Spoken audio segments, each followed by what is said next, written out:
Chapter 5. It was Mrs. Poppets that woke me up next morning. She said, "What's that loud automobile?" Oh. She said, "Do you know that it's nearly 9 o'clock, sir?" "9 o' what?" I cried, starting up. "9 o'clock," she replied through the keyhole. "I thought you was oversleeping yourselves." I woke Harris and told him. He said, "I thought you wanted to get up at 6. "So I did," I answered. "Why didn't you wake me?" "How could I wake you when you didn't wake me?" he retorted. "Now we shan't get on the water till after 12. I wonder you take the trouble to get up at all." I replied. "Lucky for you that I do. If I hadn't woke you, you'd have lain there for the whole fortnight." We snarled at one another in this strain for the next few minutes, when we were interrupted by a defiant snore from George. It reminded us for the first time, since our being called, of his existence. There he lay, the man who had wanted to know what time he should wake us, on his back with his mouth wide open and his knees stuck up. I don't know why it should be, I am sure, but the sight of another man asleep in bed when I am up maddens me. It seems to me so shocking to see the precious hours of a man's life, the priceless moments that will never come back to him again, being wasted in mere brutish sleep. There was George throwing away in hideous sloth the inestimable gift of time, his valuable life, every second of which he would have to account for hereafter, passing away from him unused. He might have been up stuffing himself with eggs and bacon, irritating the dog, or flirting with the slavey, instead of sprawling there, sunk in soul-clogging oblivion. It was a terrible thought. Harris and I appeared to be struck by it at the same time. We determined to save him. And in this noble resolve, our own dispute was forgotten. We flew across and slung the clothes off him, and Harris landed him one with a slipper, and I shouted in his ear, and he awoke. "Wassermauer," he observed, sitting up. "Get up, you fat-headed chunk," roared Harris. "It's 9:45. "What?" he shrieked, jumping out of bed into the bath. "Who the thunder put this thing here?" We told him he must have been a fool not to see the bath. We finished dressing, and when it came to the extras, we remembered that we had packed the toothbrushes and the brush and the comb. That toothbrush of mine will be the death of me, I know. And we had to go downstairs and fish them out of the bag. And when we had done that, George wanted the shaving tackle. We told him that we would have to go without shaving that morning, as we weren't going to unpack the bag again for him, nor for anyone like him. He said, "Don't be absurd. How can I go into the city like this?" It was certainly rather rough on the city, but what cared we for human suffering? As Harris said in his common vulgar way, the city would have to lump it. We went downstairs for breakfast. Montmorency had invited 2 other dogs to come and see him off, and they were whiling away the time by fighting on the doorstep. We calmed them with an umbrella and sat down to chops and cold beef. Harris said, "The great thing is to make a good breakfast." And he started with a couple of chops, saying that he would take these while they were hot, as the beef could wait. George got hold of the paper and read to us out the boating fatalities and the weather forecast, which latter prophesied more automobiles, which latter prophesied rain, cold, wet to fine. Whatever more than usually ghastly thing in weather that may be. Occasional local thunderstorms, east wind with general depression over the Midland counties, London and Channel, bar falling. I do think that of all the silly, irritating tomfoolishness by which we are plagued, this weather forecast is about the most aggravating. It forecasts precisely what happened yesterday or the day before, and precisely the opposite of what is going to happen today. I remember a holiday of mine being completely ruined one late autumn by our paying attention to the weather reports of the local newspaper. Heavy showers with thunderstorms may be expected today, it would say on Monday. And so we would give up our picnic and stop indoors all day, waiting for the rain. And people would pass the house, going off in wagonettes and coaches, as jolly and merry as could be. The sun shining out, and not a cloud to be seen. "Ah," we said, as we stood looking out at them through the window, "won't they come home soaked?" And we chuckled to think how wet they were going to get, and came back and stirred the fire and got our books and arranged our specimens of seaweed and cockle shells. By 12 o'clock, with the sun pouring into the room, the heat became quite oppressive, and we wondered when those heavy showers and occasional thunderstorms were going to begin. "Ah, they'll come in the afternoon, you'll find," we said to each other. Oh, won't those people get wet? What a lark. At 1 o'clock, the landlady would come in to ask if we weren't going out, as it seemed such a lovely day. "No, no," we replied with a knowing chuckle. "Not we. We don't mean to get wet. No, no." And when the afternoon was nearly gone, and still there was no sign of rain, we tried to cheer ourselves up with the idea that it would come down all at once, just as the people had started for home and were out of reach of any shelter, and that they would thus get more drenched than ever. But not a drop ever fell. And it finished a grand day and a lovely night after that. The next morning we would read that it was going to be a warm, fine to set fair day, much heat, and we would dress ourselves in flimsy things and go out. And half an hour after we had started, it would commence to rain hard. And a bitterly cold wind would spring up, and both would keep on steadily for the whole day, and we would come home with colds and rheumatism all over us and go to bed. The weather is a thing that is beyond me altogether. I never can understand it. The barometer is useless. It is as misleading as the newspaper forecast.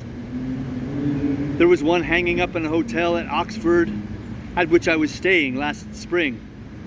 And when I got there, it was pointing to set fair. It was simply pouring with rain outside and had been all day, and I couldn't quite make matters out. I tapped the barometer and it jumped up and pointed to very dry. The boots stopped as he was passing and said he expected it meant tomorrow. I fancied that maybe it was thinking of the week before last. But the boots said, no, he thought not. I tapped it again the next morning, and it went up still higher, and the rain came down faster than ever. On Wednesday I went and hit it again, and the point went round towards Set Fair, very dry, and much heat, until it was stopped by the peg and couldn't go any farther. It tried its best, but the instrument was built so that it couldn't prophesy fine weather any harder than it did without breaking itself. It evidently wanted to go on and prognosticate drought and water famine and sunstroke and simoons and such things. Simooms, new word for me, and such things. But the peg prevented it, and it had to be content with pointing to the mere commonplace, very dry. Meanwhile, the rain came down in a steady torrent, and the lower part of the town was underwater owing to the river having overflowed.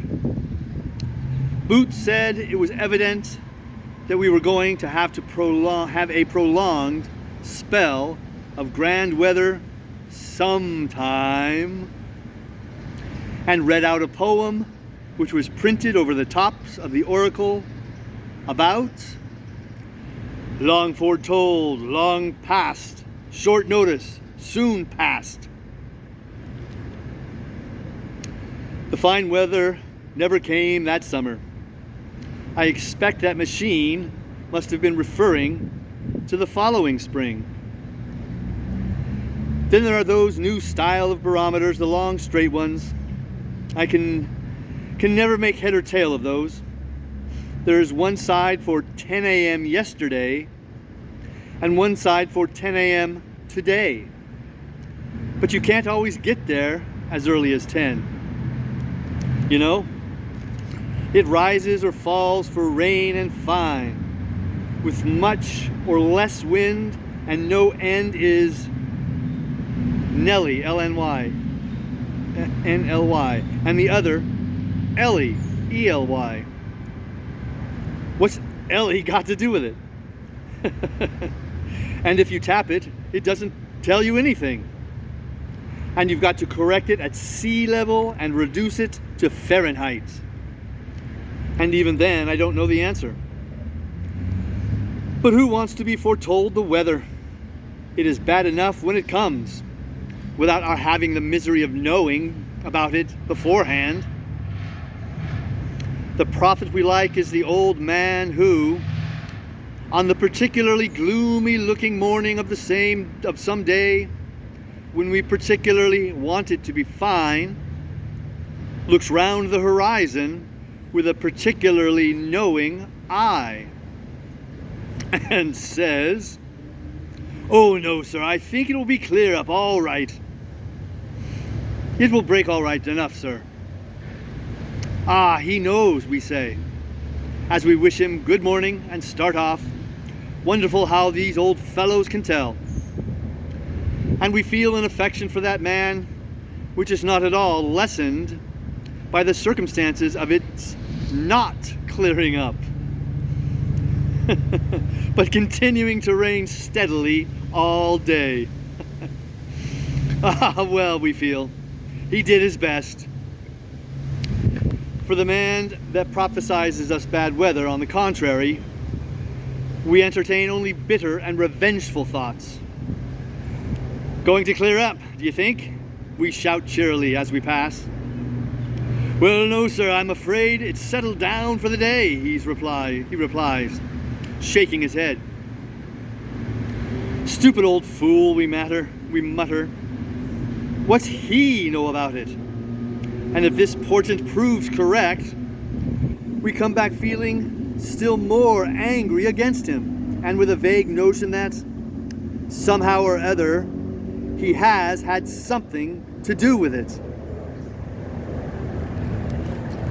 It was too bright and sunny on this a special morning for George's blood-curdling readings about bar, falling, atmospheric disturbance, passing in an oblique line over southern Europe, and pressure increasing, to very much upset us. And so, finding that he could not make us wretched and was only wasting his time, he sneaked the cigarette that I had carefully rolled up for myself and went. Then Harris and I, having finished up the few things left on the table, carted out our luggage onto the doorstep and waited for the cab. There seemed a good deal of luggage when we put it all together. There was the Gladstone and the small handbag and the 2 hampers and a large roll of rugs and some 4 or 5 overcoats and macintoshes and a few umbrellas. And then there was a melon by itself in a bag because it was too bulky to go in anywhere, and a couple of pounds of grapes in another bag, and a Japanese paper umbrella, and a frying pan, which, being too long to pack, we had wrapped round with brown paper.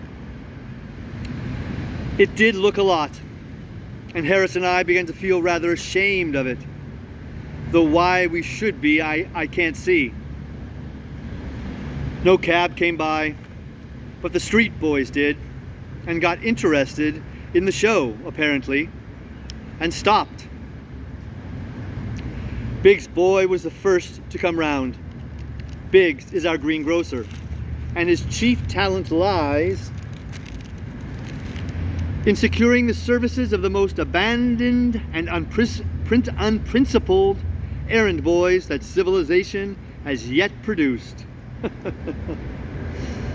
If anything more usually villainous in the boy line crops up in our neighborhood, we know that it is Biggs's latest. I was told that at the time of the great Coram Street murder, it was promptly concluded by our street that Biggs's boy, for that period, was at the bottom of it. And had he not been able, in reply to the severe cross-examination to which he was subjected by number 19, when he called there for orders the morning after the crime, assisted by number 21, who happened to be on the step at the time,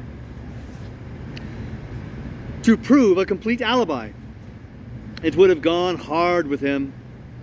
I didn't know Biggs's boy at that time, but from what I have seen of them since, I should not have attached much importance to that alibi myself.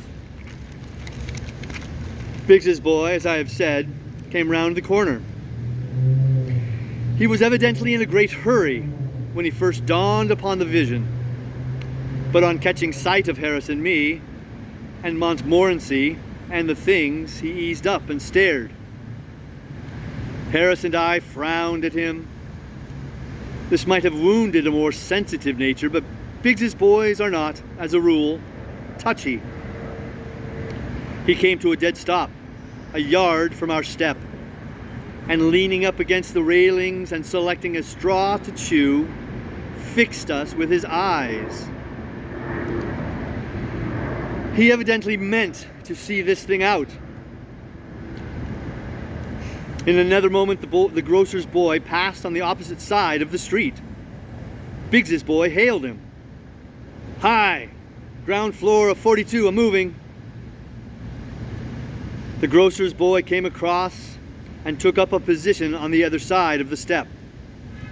Then the young gentleman from the boot shop stopped and joined Biggs's boy, while the empty can superintendent from the Blue Posts took up an independent position on the curb. "They ain't going to starve, are they?" said the gentleman from the boot shop. "Ah, you'd want to take a thing or two with you," retorted the Blue Posts, "if you was a going to cross the Atlantic in a small boat." They ain't going to cross the Atlantic, struck in Biggs's boy. They're going to find Stanley. By this time, quite a small crowd had collected, and people were asking each other what was the matter.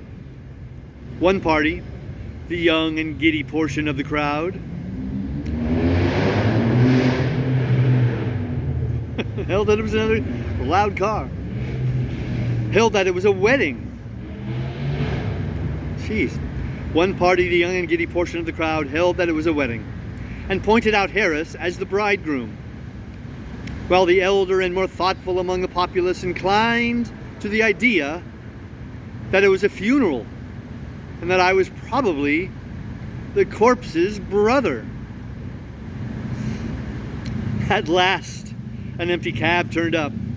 It is a street where, as a rule, and when they are not wanted, empty cabs pass at the rate of 3 a minute, and hang about, and get in your way. And packing ourselves and our belongings into it, and shooting out a couple of Montmorency's friends, who had evidently sworn never to forsake him, we drove away amidst the cheers of the crowd. Biggs's boy shying a carrot after us for luck. We got to Waterloo at 11 and asked where the 11:15 started from. Of course, nobody knew. Nobody at Waterloo ever does know where a train is going to start from, or where a train, when it does start, is going to, or anything about it. The porter who took our things thought it would go from number 2 platform, while another porter, with whom we discussed the question, had heard a rumor that it would go from number 1. The station master, on the other hand, was convinced it would start from the local.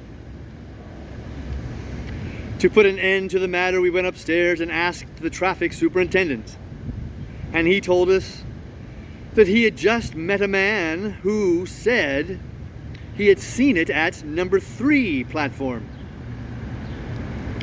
We went to number 3 platform, but the authorities there said they rather thought that train was the Southampton Express, or else the Windsor Loop.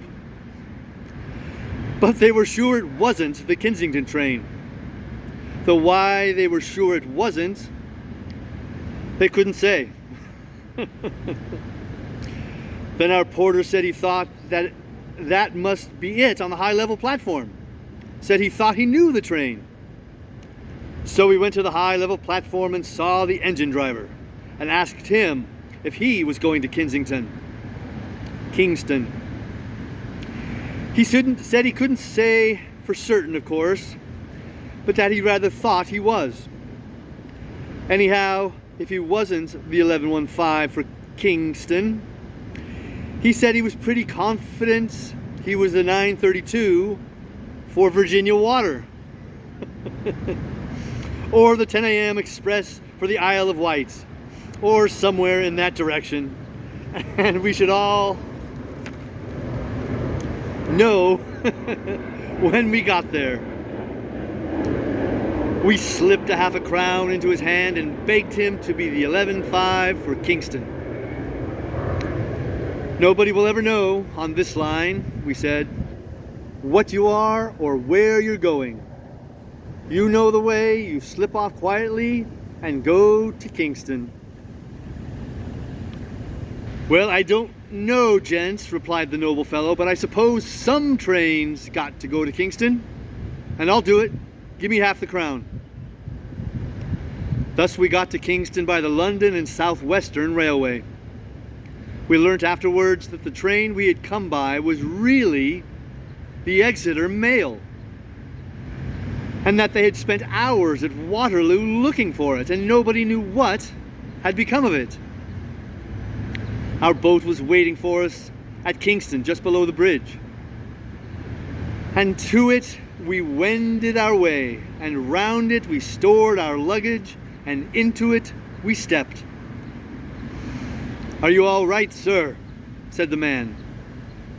Right it is, we answered, and with Harris at the sculls and I at the tiller lines, and Montmorency unhappy and deeply suspicious, in the prow, out we shot on to the waters, which for a fortnight were to be our home.